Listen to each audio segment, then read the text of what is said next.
Okay. I'm on. I think I'm on. I think I'm live. I think it's working. Hello, and welcome to Tea and New Book Tuesday, which is streaming live on Facebook. Okay, it is working. I'm Lisa. I'll be your librarian once again. Let's start off with what tea I'm drinking. I'm still going through the pack that Meredith from Children's got me at Marshall's, I think. But this is a passion fruit green tea, which is really nice, but just like a little tart. Okay, the really important stuff. Let's start with what we're going to talk about today on Tea and New Book Tuesday on November 3rd. That's us, yes. Today's theme is going to be the hits. So what I mean by this is something I've been trying to do since I started doing pre-orders, which is I want to give you guys a heads up long before the new book flyer comes out.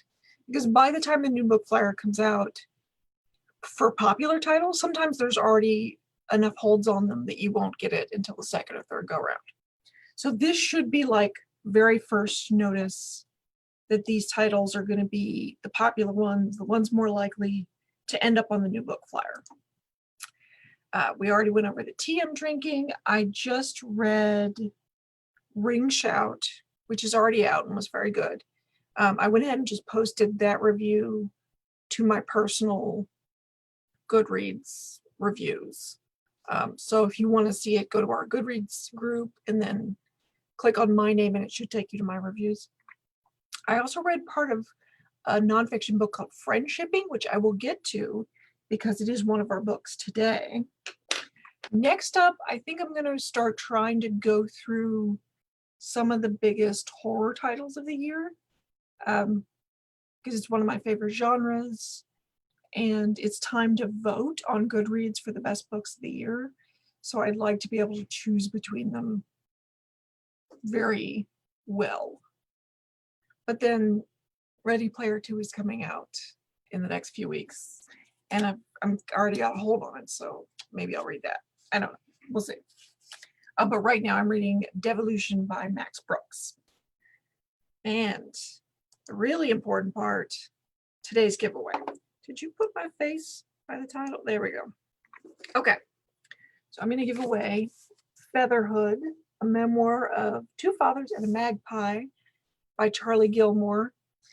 This has been described as a wry, moving memoir in which a young man saves a baby magpie while his estranged father is dying, and he saves the bird, but maybe the bird saves him a little bit too. It comes out on January 5th. It has, the early reviews are putting it really high, like solidly high, 4 stars. If you want to win this book long before you can buy or read it, and I think we're going to buy it. There might already be a record in the catalog. But anyway, if you want to win it, put I want to win and your preferred MPL location in the comments below. All right, and I'll end that on Saturday at 9 a.m. Let's get into the books. That's what we're here for. Let me get some tea because this is the part where I have to talk nonstop for pretty much 10 minutes. All right. Barak Before Obama, Life Before the Presidency by David Katz. Katz was Obama's aide and his photographer during his very first run for the Senate in Illinois. So this is still him, after law school and after, I think possibly after Dreams of My Father came out, but I'm not sure. It includes over 200 rare or never before seen photographs. It's of those early years before Obama went to the White House. And Obama wrote the foreword for the book. There are no early reviews. It's a photo essay though, so it's not really like that would tell us much. But it comes out on December 1st. All right. In case I didn't mention that we're doing December hits, we're doing December hits. Okay, Badass Habits. Cultivate the awareness, boundaries, and daily upgrades you need to make them stick by Jen Sincero. Sincero's first book, or one of her earlier books, is You Are a Badass.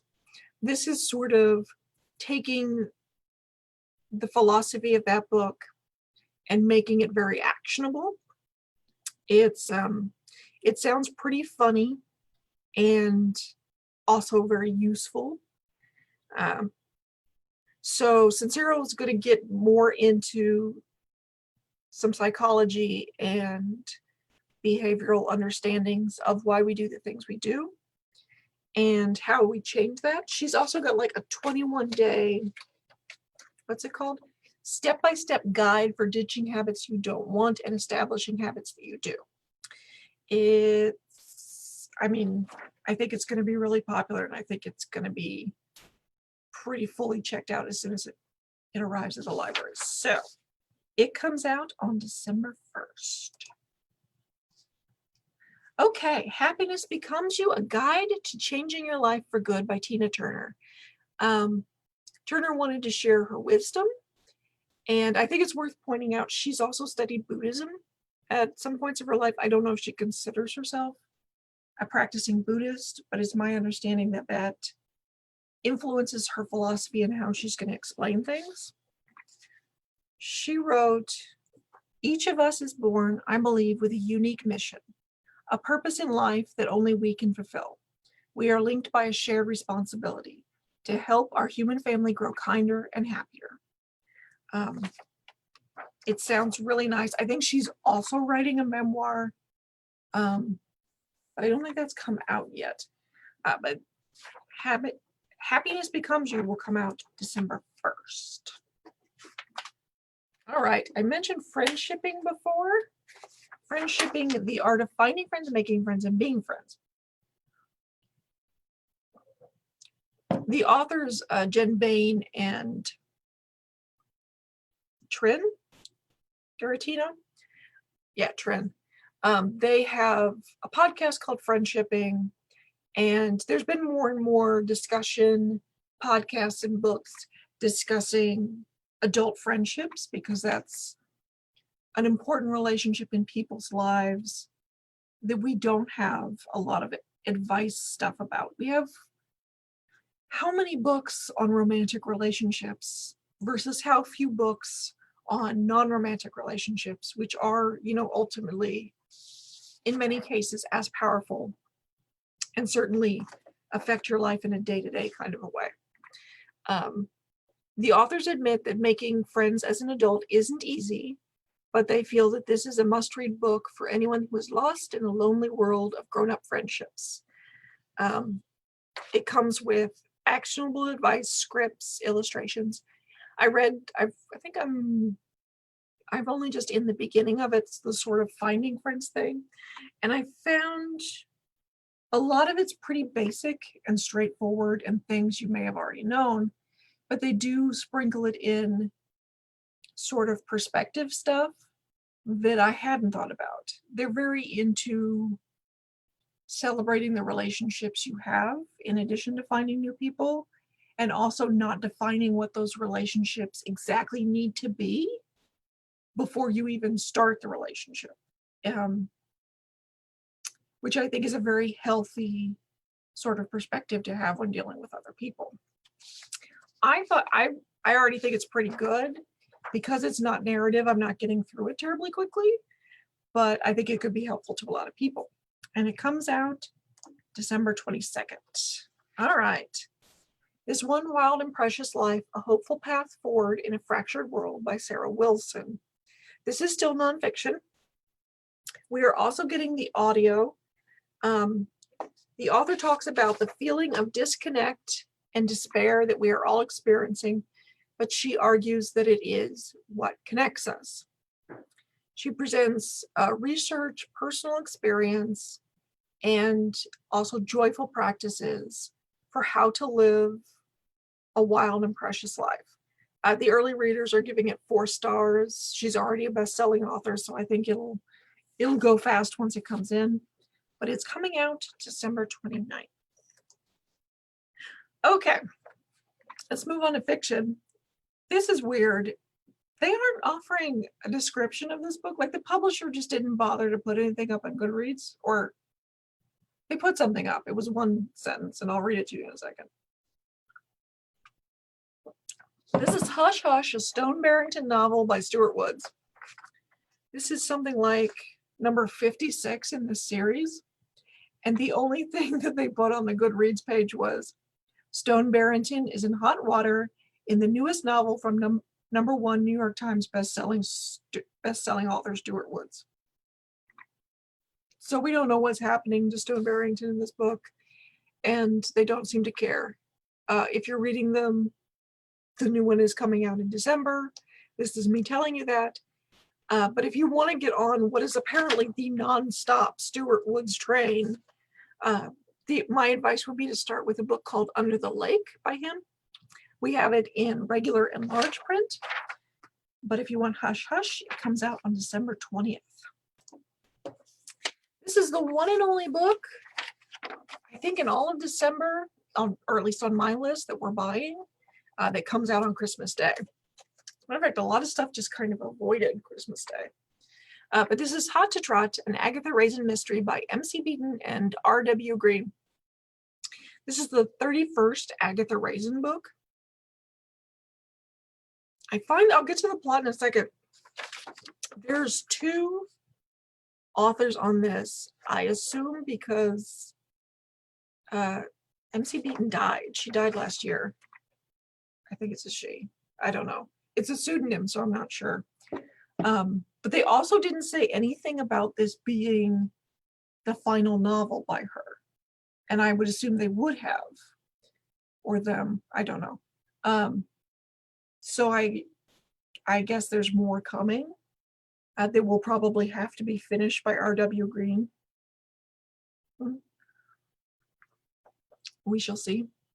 But Agatha Raisin crashes her ex-boyfriend's wedding, gets drunk, passes out, wakes up the next morning with like patches in her memory, and the bride has been murdered, and Agatha Raisin is a suspect. So now she has to solve the crime. If you wanted to start with the Agatha Raisin books, we have the first one.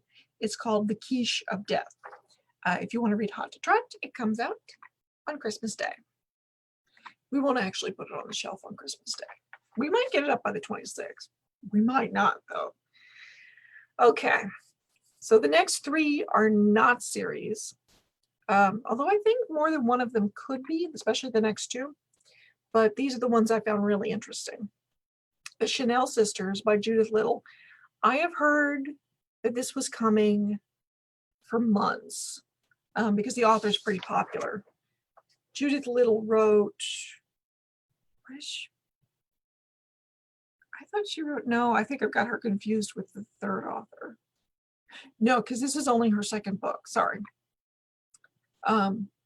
Which would explain why there's been so much advance promo for this. They do a lot of advance promo for lesser known authors or unknown authors because they're trying to get librarians excited about it. But this book is about Antoinette and Gabrielle, who we know as Coco Chanel. They were abandoned by their family and raised in a convent, which, by the way, that's true. This is a fictionalized account of their lives, more specifically them when they graduated from the convent and moved on to Paris and were trying to get into society and into fashion. And World War I starts and sort of threatens to tear them apart. But the early reviews are coming in at a solid, even a bit of a high 4 stars. And it comes out on December 29th. Also, ooh, gorgeous cover. Very nice. Okay. Mary Elaine and the Midnight Murder by T.A. Wilberg. This is a debut novel. It's set in 1958 in London. Apparently, all the main characters work in a detective agency that is located in the tunnels underneath London.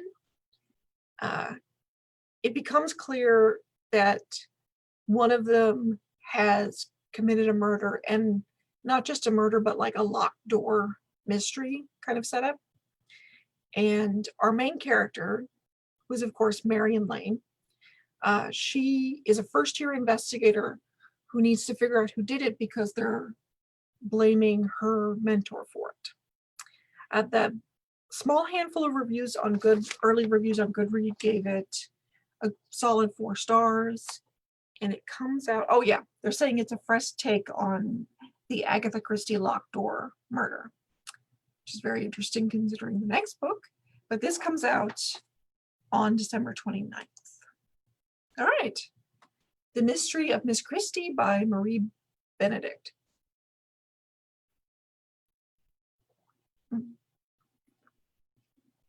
I have finally arrived at that like perfect temperature.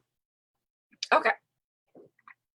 Marie Benedict wrote The Only Other Woman in the Room. She's written a series of historical fiction. Not a series in the sense of they all go together, but she's written several of them. The Only Woman in the Room was really well received and ended up on a lot of people's best of the year. The Mystery of Miss Christie is about an actual story, a thing that happened when after Agatha Christie became famous, so like 1926, but before she was huge, because she's so ridiculously massive right now. It's hard to imagine her as a fledgling famous author, but she was at one point. And she disappeared, basically. Her car was found near a lake. Her coat was in it, and it was a very cold night. It hit the papers. A manhunt ensued across the UK, and she showed up 11 days later, claiming no memory of the missing days and couldn't account for her whereabouts at all. All of that was true. All of that happened. So Benedict is sort of getting into the story of what might have happened during that lost time. I should point out, a lot of biographers think that Christie probably checked into a mental health facility and then either just didn't want to talk about it or didn't have super clear memories of it, maybe. I don't know. But this fictionalized account of that event has been highly anticipated. It's getting 4 stars from the early reviewers, and it comes out at the end of the month on December 29th. All right. As I have said many, many times, you can join us on Goodreads for our Tea and New Book Tuesday group. I post all of the titles I talk about so that you can follow them to larger descriptions of the plot, other people's reviews, that sort of thing. I also put my reviews of books I read before they come out. So in case you want to know what I think about some of the stuff that's coming up, those are there. You can subscribe to our newsletter, which is MPL Preorders, at the link in the description. If you want to win Featherhood before it comes out, I want you to put I want to win and the branch of MPL that you prefer for pickup in the comments below. Next week, we're going to talk about December yellow labels, so thrillers, mysteries, and crimes. And I will see you then. Wait. Okay, first there's just me. And now I go over here and try to get out of this.